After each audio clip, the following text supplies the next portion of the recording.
हम संगीता ठाकुर स्वागत करे छी अपन यूट्यूब चैनल मिथिला के नगरिया में। मधुश्रावणी के दोसर दिनक कथा 3टा कथा अछि, जेमे कि 2टा कथा के हम वीडियो अपलोड क देने छी। आई एहि वीडियो में तेसर कथा, दोसर दिन के तेसर कथा मंगला गौरी के कथा सुनाबऽ जा रहल छी। और अगला 2टा जे कथा अछि से दुनू कथा के लिंक हम डिस्क्रिप्शन में दे देने छी, ओतऽ से जाकर अहाँ सब सुनि सकै छी। अगर चैनल पर नया छी तो चैनल के सब्सक्राइब जरूर कर लेब, कियाकि अगला जतेक कथा हैत मधुश्रावणी के सब हम अपलोड करब आ नोटिफिकेशन सेहो ऑन कर लेने रहब, जे ओकर नोटिफिकेशन अहाँ सब लग बहुत जल्दिए पहुंच जायत। तो चलू आब कथा सुनू, मंगला गौरी के कथा। श्रुति कृति नामक एकटा राजा छला, हुनका बेटा नहि छलनि। ओ एहि लेल चिंतित रहै छलाह। अंत में भगवती के आराधना केनाइ शुरू केलथि। भगवती प्रसन्न भ हुनका वरदान मांगे लेल कहलखिन। राजा नतमस्तक भ गेलखिन आ कहलखिन, हे माता, अहाँ के दया से हमरा कोनो चीजक कमी नहीं अछि, मात्र एकटा पुत्र छोड़ि। यदि अहाँ हमरा पर प्रसन्न छी तऽ हमरा एकटा पुत्र दिअ। भगवती बजली जे हे सेवक, तोरा सँ हम अत्यंत प्रसन्न छी, किंतु तोरा भाग्य में बेटा नहीं लिखल अछि। तैयो हम तोरा एकटा बेटा देब। यदि सर्वगुणी बेटा लेब तऽ ओ 16 वर्ष जीता, आ यदि चिरंजीवी बेटा लेब तऽ ओ महामूर्ख होता। कह जे तू केहन बेटा लेब। भगवती बात राजा के सोच में ध देलकनि। ओ रानी से विचार केला के उपरांत कहलखिन जे हमरा सर्वगुणी बेटा के वरदान दिया। भगवती हुनका आदेश देलकनि जे हमर मंदिर के दुआरि पर जे आमक गाछ अछि तहि में से एकटा आम तोड़ि कऽ अपन पत्नी के खुआ दहक, लगले हुनका गर्भ ठहरि जेतनि। राजा खुशी खुशी रानी के भगवती आदेनुसार अपन आम तोड़ि कऽ खिएलथि। रानी के गर्भ ठहरि गेलनि। समय पर हुनका कोखि से सुंदर एकटा बालक के जन्म भेल। ओकर नाम राजा चिरायु रखलक। समय बीतऽ लागल। भगवती कथनानुसार राजकुमार पढ़ि लिख कऽ सर्वगुण संपन्न भ गेल। देखते देखते राजकुमार के 16 बरस आबि गेल। राजा के चिंता बढ़ि गेल। बेटाक मृत्यु अपने सोझा में कोना देखत।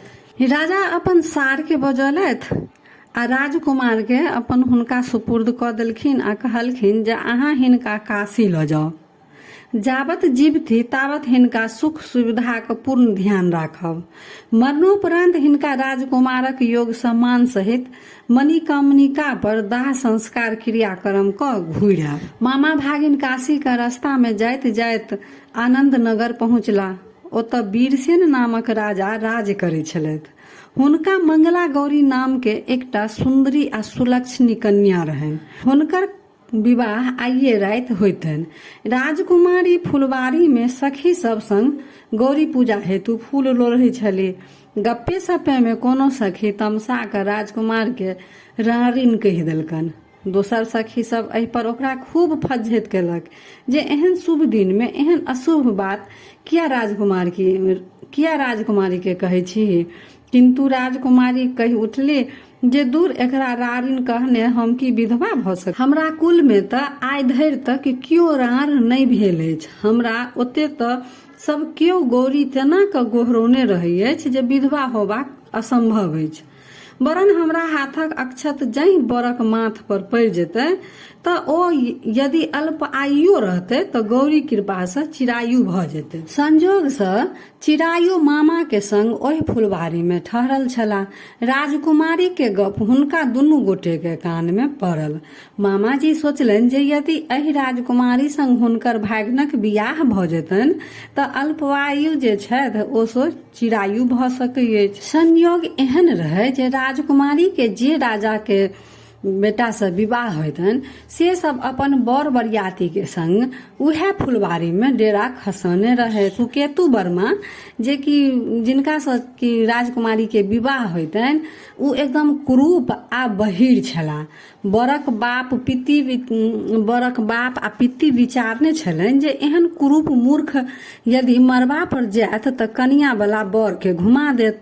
तै हेतु कोनो सुंदर बर के लऽ मरबा पर जेबाक चाही। विवाहक बाद मारि पीट कऽ ओकरा भगा देब आ सुकेतु के कोबर में पैसा देबनि। ताबे बरियाती सबके नजर सुंदर आ भव्य चिरायु पर पड़ल। ओ सब भरि राति लेल मामा से चिरायुक याचना केलक। मामा तऽ मोने में ई चाहते छला जे ऊपर से थोड़ेक काल नाकर नुकर केलनि, पुनः अनुमति दऽ देलखिन। हुनको तऽ मोन में वएह बात रहनि जे राजकुमारी से हमर भागिन के विवाह भऽ जाय। आब बरियाती लोकनि सुकेतु डेरा पर छोड़ि मंगनी के चिरायुक संग ल विवाह के स्थल पर पहुंचला। शुभ शुभ कह सब समस्त अपन जतेक कार्य रहे सब संपन्न भ गेले। गौरी शंकर के प्रतिमा के समक्ष सिंदूरदान भेल। बर चिरायु मंगला गौरी के संग कोबर में सुतला। आइये राति चिरायु के 16 वर्ष पूरि गेल छलनि। निशा राति काल में गहुमन के रूप धऽ कऽ कोबरा में एकटा पैसि गेल। राजकुमारी के ताबत नींद नहीं आयल छलनि। ओ भयंकर गहुमन के देख कऽ भयभीत भऽ गेली, किंतु साहस क भरि बाटी दूध साँपक आगू के बढ़ा देलनि आ प्रार्थना केलक जे हे नागराज, हमर पति के प्राण नहि लिअ, वरन हुनका चिरंजीवी बना दिअ। तो हम आजीवन नागराजक के पूजा करब आ व्रत राखब। साँप राजकुमारी के गोहारि मानि लेलकनि। ओ दूध पीब ओतहिए राखल पुरहर में पैसि गेल। राजकुमारी तुरंत अपन आंगी खोलि पुरहरक मुंह बांधि देलखिन। तापत चिरायु के नींद टूटि गेलनि। राजकुमारी से किछु खेबाक लेल मंगलखिन। हुनका बड़ भूख लागि गेल छलनि। कन्या अपन माय से खीर आ लड्डू आनि हुनका भूख के अपन शांत केलथि, हुनका खाय लेल देलखिन। बर के हाथ ओ धोबऽ जखन लगलखिन तऽ हुनकर आंगुर से एकटा पंचरत्नक औंठी खसि पड़लनि, जे कन्या अपन आंगुर में पहिर लेलनि। बर 500 पारी खा पुनः सुति रहला। बाद में जखन राजकुमारी साँप वाला पुरहर के फेंकऽ गेली तऽ देखलनि जे साँपक स्थान पर एकटा रत्नहार चकाचक अछि। ओ ओहि हार के अपन गर्दन में पहिर लेलनि। भोर भेला पर मामा चिरायु के वापस लऽ कऽ अपन चलि गेलखिन आ बरियाती सब सुकेतु के कोहबर में पैसाबऽ चाहलखिन। राजकुमारी मंगला गौरी जे छलखिन से देख लेलखिन। ओ हुनका रोकि देलखिन आ कहलखिन जे ई हमर पति नहीं अछि। हमर तऽ विवाह आन संग भेल अछि। केओ दोसर केओ छलथि जे हमर बर छलथि। बर पक्ष वाला सब जतेक छलथि ओ कनि केलथि नाकर नुकर आ सबूत मंगलखिन। मंगला गौरी कहलखिन जे राति में हुनका एकटा औंठी आ एकटा हार भेटल छल। बर बाजथिन जे ओ सब केहन छल आ राति में ओ की केलनि आ हुनका संग की गप भेल से कहू। आब सुकेतु तऽ ओतऽ छलथि ने जे सबटा बात बुझथिन। ओ तऽ ने हार देखने छलखिन आ ने औंठी देखने छलखिन, तऽ सुकेतु एकोटा बात के उत्तर नहीं दऽ सकला। अंत में हार मान कऽ अपन बर पक्ष वाला जे छल से अपन चलि गेलथि। राजा वीरसेन जखन सब चक्र चालि बुझलनि तखन ओ अचंभित रहि गेला। राजा राजकुमार के असली बर के चिन्है लेल हुनका एकटा कोठा देलनि। कोठा पर ओतऽ एकटा चिक लगा देलखिन जैसे ओ कन्या लोक अपन सब देखैत रहती। राजा के धारणा छल जे असली बर अपन बियाही स्त्री के खोज में कहियो ने कहियो अवश्य आयत, तखन राजकुमारी हुनका चिन्ह जेती। अंत में सएह भेल। चिरायु अपन मामा के संग काशी, प्रयाग, विंध्याचल आदि होइत 1 वर्षक बाद ओतऽ एला। देखते देरी राजकुमारी चिचिया उठली जे उहे हमर बर छथि, वो जाइ छथि, ओहो हुनकर प्राणनाथ जाइ छथि। वीरसेन दुनू मामा भगिना के कोठा पर बजौलथि। राजकुमार राजकुमारी के प्रत्येक प्रश्नक उत्तर ठीक ठीक देलथि। राजा आनंदित भ अपन सर कर कुटुम्ब के फेर से बजैलथि। खूब धूमधाम से विवाह के उत्सव मना कऽ बर कन्या के नाना प्रकार के आभूषण, हाथी, घोड़ा, सर सिपाही संग लगा विदा केलनि। चिरायु सब सामान ल कन्या सहित अपन राजधानी पहुंचला। राजा रानी जखन सुनली जे हुनकर बेटा पुतौह आबि रहल छथि तऽ पहिने विश्वासे नहि होनि। कारणे चिरायु के तऽ मुइला 1 वर्ष भऽ गेल अछि। ओ तऽ जखन ते गेलखिन तऽ ओ सोचलखिन जे 16 वर्ष के बाद तऽ हुनकर मृत्यु भऽ गेल हेतनि, लेकिन ओ 1 साल बाद फेर वापस आबि रहल छथि तऽ हुनका विश्वासे नहि होनि राजा रानी के जे हमर बेटा जीवित अछि। लेकिन जखन बुझलनि जे ई बात सत्य अछि तऽ आनंदक परावार नहि रहल।